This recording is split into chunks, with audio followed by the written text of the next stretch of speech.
7h57, Thomas Soto. L'heure d'accueillir Louise Écland, notre Anglaise à nous, qui nous explique tous les matins pourquoi nous, les Français, sommes formidables. Bonjour Louise. Bonjour Thomas, bonjour tout le monde. Aujourd'hui, je vous ai déniché un Fabrice formidable. Fabrice Beauvois, le maire de Bressolles, un village dans l'Ain. Ce maire est injustement moqué pour avoir pris un arrêté municipal courageux. Il a interdit le burkini, il est sur la liste, non? Pas du tout, il a interdit l'apparition de créatures Pokémon sur le territoire de sa commune. Roucoule, Salamèche et Carapuce bannis de Bressolles. Ça, c'est un Français formidable. Carrément.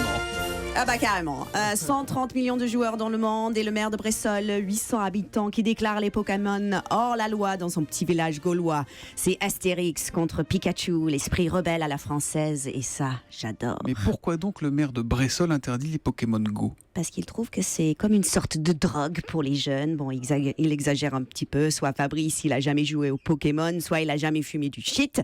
Mais pour sa défense, sachez que déjà en 1397, contre la folie du jeu de paume, battait son plein, le prévôt de Paris, qui était une sorte de maire, avait interdit la pratique du jeu de paume parce qu'il craignait que ça fasse perdre trop de temps aux habitants. Déjà en 1397, dis donc, déjà à l'époque. Eh ben, quand on voit les résultats du tennis français aux Jeux Olympiques, on se dit que c'était pas une si mauvaise idée. Coup bas, J'ajoute que la réalité augmentée, c'est une idée française à la base que Nintendo nous a volée. Je rappelle que Jean Tibéri est le premier maire à avoir eu dans sa ville des créatures virtuelles, également appelées électeurs fantômes.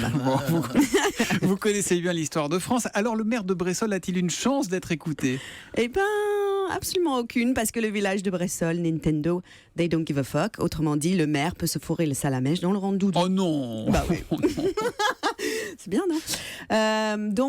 Voilà. Mais le maire de Bressolles, il a perdu. Vous dites comment déjà? C'est Salamèche C'est Salamèche dans le rang-doudou, en effet, Thomas. D'accord. En gros, oui, mais c'est pour ça que les Français sont formidables. C'est parce que quel que soit le problème, quelles que soient les choses qui sont impossibles, les Français se battent toujours. Et peut-être que le maire de Bressolles sera le De Gaulle qui libérera la France des Pokémon. Et moi, j'aurais été son Churchill. Ouais, écoutez, en attendant, vous êtes Louise Écland, c'est déjà pas mal. On vous retrouve tous les matins avec plaisir. Juste avant 8h. À demain, Louise. Bye bye.